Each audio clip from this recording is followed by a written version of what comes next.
What if I told you that in the Middle Ages, people believed bathing could kill you, and that entire generations abandoned water altogether because they were convinced it carried sin, disease, and even heresy? Before we unlock this hidden truth, hit subscribe right now, because the story you're about to hear is the kind of history they buried in monasteries, erased from royal decrees, and suppressed in secret archives. Like this video to make sure these forbidden stories aren't lost again. Comment below with how long you think you could survive without a single bath.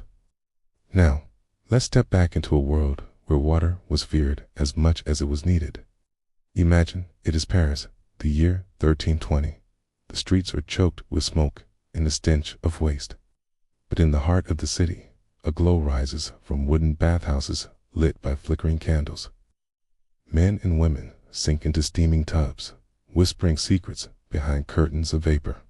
For the wealthy, it is a place of indulgence, perfumes, oils, massages, even musicians playing while nobles soak in luxury.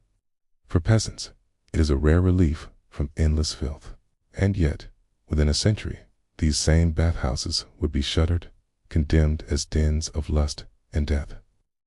The mystery is this: why did an entire civilization turn against bathing? Why did water itself become something to fear? Our first clue lies in a 12th century medical text from the school of Salerno, the Regimen Sanitatis Salernitenum.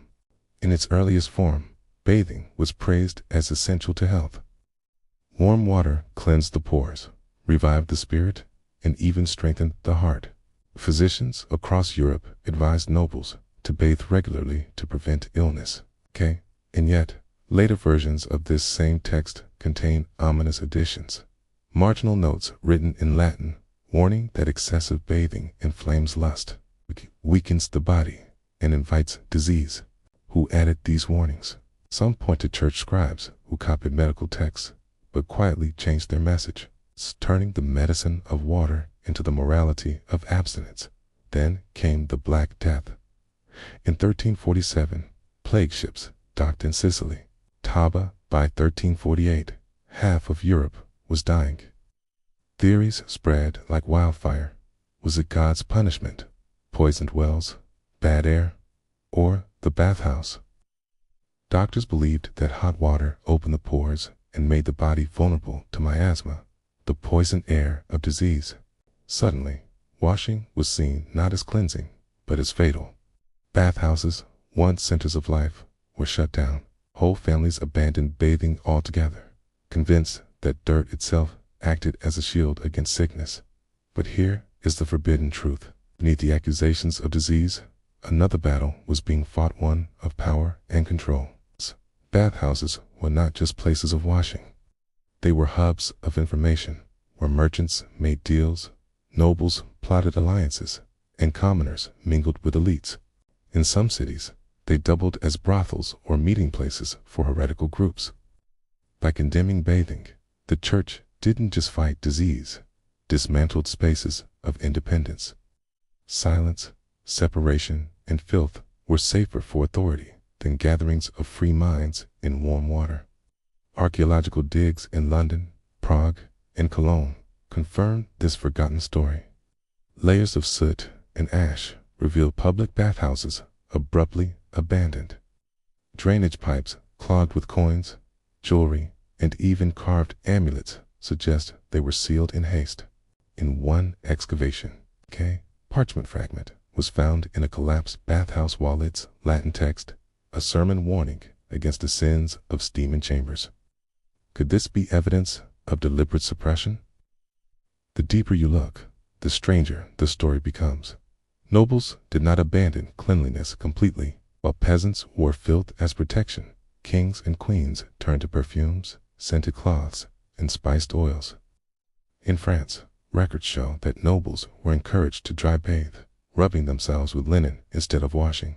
In England, Queen Elizabeth I famously declared she bathed once a month, whether she needed it or not. Cleanliness had become symbolic, a matter of fragrance and fabric, not water. But what about the monasteries? Behind stone walls, Monks lived under strict rules. Early monastic orders bathed regularly, seeing cleanliness as purity before God. But by the late Middle Ages, regulations shifted. Some monasteries banned more than 3 baths per year, claiming that frequent washing led to vanity. In certain abbeys, communal bathing was still practiced: shared tubs, shared cloths, shared sponges. And here, another suppressed truth emerges. Outbreaks of disease often began in these abbeys. One 15th century Italian physician warned in his notes that the cloth of the privy in the bath spreads death from brother to brother. Weeks later, he was dead. His work was buried, his name erased, and yet the whispers never died. In Germany, poems mocked nobles who bathed in silk and perfume, while peasants rot in husk. In Florence, city records outlawed the dumping of parchment scraps into waste pits, suggesting that even banned manuscripts sometimes found their final use in privies and baths. Was this a way to erase heresy, to wipe away forbidden texts, literally and symbolically? Consider this: if heretical manuscripts, censored prophecies, or even banned medical treatises ended up in bathhouses or cesspits, what better way to humiliate and erase dangerous knowledge? To wash it away, to let it rot in filth. The suppression of bathing was not only about health or sanit, it was about control of knowledge. Now, let's widen our lens. In the Islamic world, bathing was sacred. Hammams were built into mosques, where washing was part of faith. In China, nobles used fragrant soaps and herbal baths centuries before Europe. The contrast is striking. Civilizations that embraced water thrived in health and learning, while medieval Europe clung to silence, perfume, and superstition. The rejection of bathing was not inevitably, was chosen, enforced, and defended. And this leads us to the heart of the conspiracy. Why did Europe, of all places, abandon the very element that sustains life? Because it served the narrative of power. Filth could be rebranded as humility. Cume could disguise neglect. And plague could be explained as divine wrath rather than human failure. To admit otherwise, to admit that disease spread through dirt, rags, and silence would be to admit that the church and the nobility had let their people die needlessly. It's better to blame water and erase the truth. By the 16th century, the tide began to turn. Renaissance physicians rediscovered ancient Roman texts praising bathing, but centuries of fear lingered.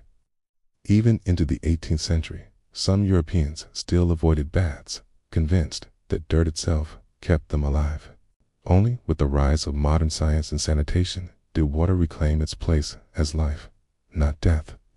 And yet, fragments of that forgotten fear remain. In old proverbs warning against too much washing, in whispers that plague was punishment rather than neglect, in the vanished manuscripts of physicians who dared to say otherwise. So, what if it is all true? What if medieval bathing habits were not just trivia, but evidence of how power rewrote the body itself? What if suppression of water was a tool to control, silence, and divide?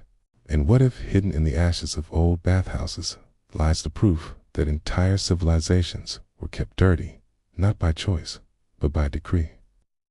The next time you step into a shower, think of the peasants who went years without washing, the nobles who dabbed perfume on filth, the monks who shared rags until death spread from hand to hand.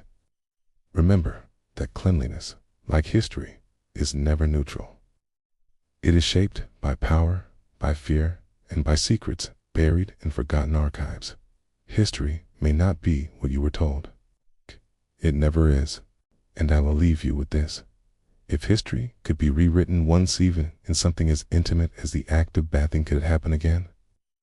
Subscribe now, because truth, no matter how buried, always finds its voice.